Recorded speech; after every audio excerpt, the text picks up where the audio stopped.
17 Desember 1903, pelopor penerbangan Amerika Serikat Orville dan Wilbur Wright telah menangkap imajinasi dunia dengan mewujudkan impian umat manusia untuk terbang ke luar angkasa. Ya, Space Race atau perlombaan antariksa dalam sejarah perkembangan luar angkasa, istilah ini begitu melekat antara Amerika dan Uni Soviet.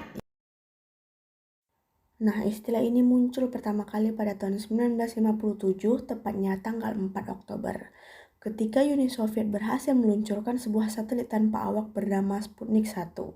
Sputnik 1 diluncurkan di Kosmodrom Baikonur di RSS Kazakhstan.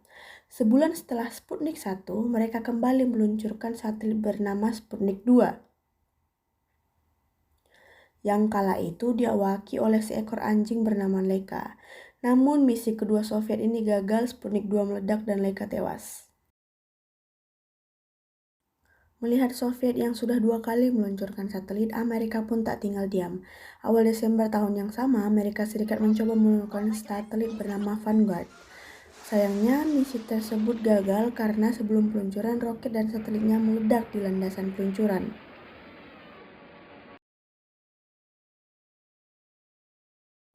Amerika pun kembali melakukan riset dan pengembangan satelit berikutnya setelah insiden memalukan itu. Kemudian, pada 31 Januari 1958, mereka berhasil menembakkan satelit pertama yang bernama Explorer 1.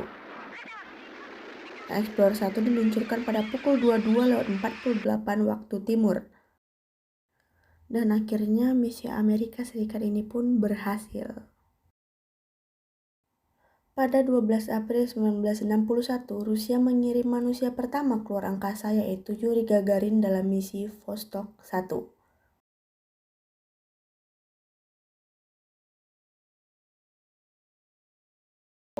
First, I believe that this nation should commit itself to achieving the goal before this decade is out of landing a man on the moon and returning him safely to the earth. No single space project in this period will be more impressive to mankind or more important for the long-range exploration of space, and none will be so difficult or expensive to accomplish. Nah, itu merupakan tujuan nasional yang sudah ditetapkan oleh John F. Kennedy. Benar saja, 1 bulan dari misi Vostok 1 Rusia, Amerika mengirim Alan B. Shepard beserta 6 astronot lainnya dalam kapsul Mercury 7.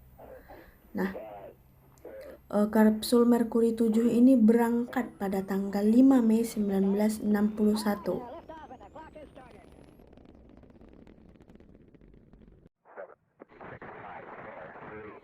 Dilanjutkan dengan penerbangan kapsul Friendship 7 yang diwakili oleh Letkol John Herschel Glenn yang berhasil melakukan 3 kali orbit selama 4 jam 56 menit.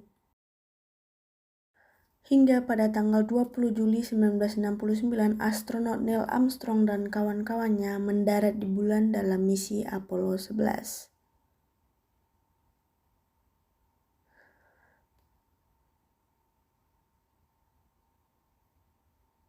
Neil Armstrong dan Edwin Aldrin berhasil mencatatkan namanya dalam sejarah sebagai manusia pertama yang menginjakkan kaki di bulan.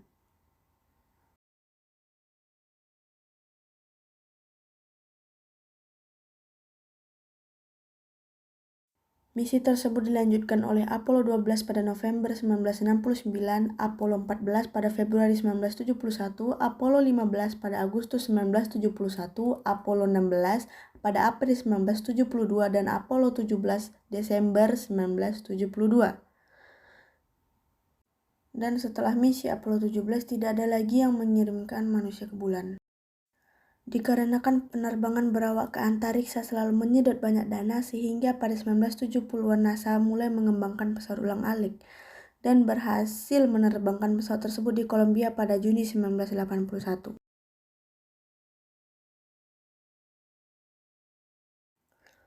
Namun sayang, misi itu gagal. Sesaat setelah lepas landas, pesawat itu meledak, hancur lebur dan disaksikan oleh para penonton. Pada akhir abad ke-70-an, Amerika Serikat meluncurkan Voyager 1 dan Voyager 2 yang memiliki misi untuk memotret Jupiter dan Saturnus.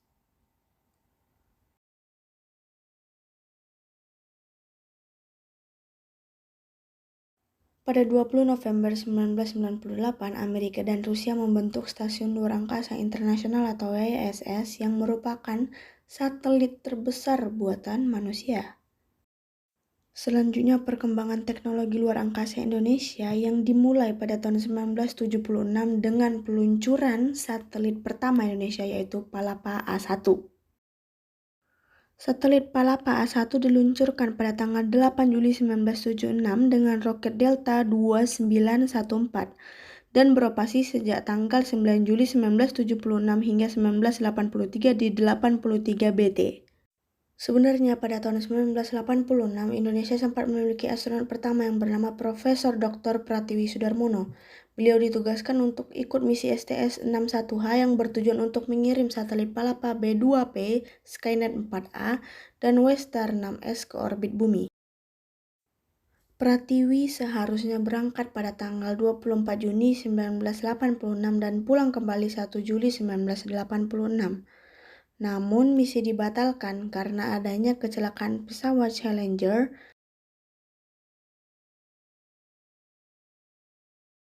Jadi dampak dari perkembangan luar angkasa yang pertama memajukan bidang informasi dan komunikasi seperti GPS, berkembangnya ilmu astronomi seperti pengetahuan akan gravitasi, adanya space junk atau sampah luar angkasa akibat penerbangan roket, dan memungkinkan adanya pertempuran senjata berbahaya seperti nuklir.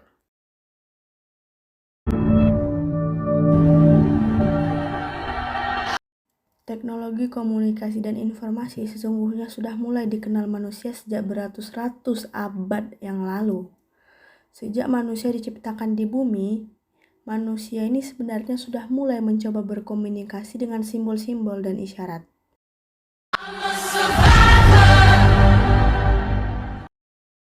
Tahun 1896, seorang ilmuwan Italia Guglielmo Marconi mematenkan temuannya, di mana temuannya ini menggunakan dua sirkuit dan hanya bisa digunakan untuk jarak dekat saja. Kemudian alat yang ditemukannya itu akan menjadi awal penggunaan teknologi untuk menciptakan radio. Dan pada tahun 1904, John Ambrose Fleming berhasil menemukan tabung audio yang dapat digunakan sebagai penerima sinyal nirkabel untuk teknologi radio yang dikembangkan oleh Guglielmo. Radio pertama menggunakan sinyal analog yang digunakan oleh para pelaut untuk mengirimkan pesan telegraf yang menggunakan kode Morse antar kapal yang sedang berlayar dan operatornya yang ada di daratan. Pada saat itu, digunakan oleh armada Jepang dan armada Rusia dalam Perang Tsushima pada tahun 1901. Diawali di Amerika Serikat dengan pengembangan penemuan Marconi oleh Dr. Lee De Forest pada tahun 1906. Karena itu pula ia dijuluki The Father of Radio. Sejak saat itu, radio di Amerika Serikat mulai mengalami perkembangan yang pesat. Terbukti pada bulan Maret 1923 telah berdiri 556 stasiun radio. Baru pada tahun 1926 berdirilah NBC atau National Broadcasting Radio sebagai badan siaran radio yang luas dan besar. Kemudian pada tahun 1933, Profesor Edward Howard Armstrong memperkenalkan sistem frekuensi modulation atau FM sebagai penyempurnaan dari amplitudo modulation atau AM.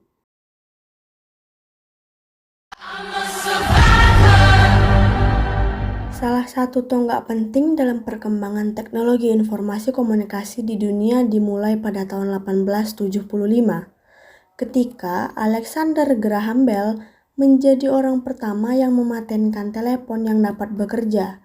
Bell adalah orang yang membuat telepon bisa terwujud dalam bentuk fisik melalui karya pertamanya liquid transmitter. Alat ini masih menerapkan sistem yang sangat sederhana. Alat ini menggunakan kawat yang dipertemukan dengan air yang bersifat konduktor dan asam. Keduanya menghasilkan tegangan yang dapat mengirimkan percakapan antara dua telepon. Usai dipatenkan Bell, telepon pun akhirnya dikembangkan oleh para ilmuwan lain. Awal mula telepon bentuknya adalah yang berbentuk kotak persegi dengan tuas pemutar sehingga disebut juga dengan istilah telepon engkol. Kemudian sejarah telepon pun berlanjut. Tahun 1936, muncul telepon dengan model rotary dial atau telepon yang diciptakan oleh American Telephone and Telegraph atau AT&T. Telepon tersebut dirancang oleh Henry Dreyfuss dan menjadi telepon putar yang berisi deretan angka.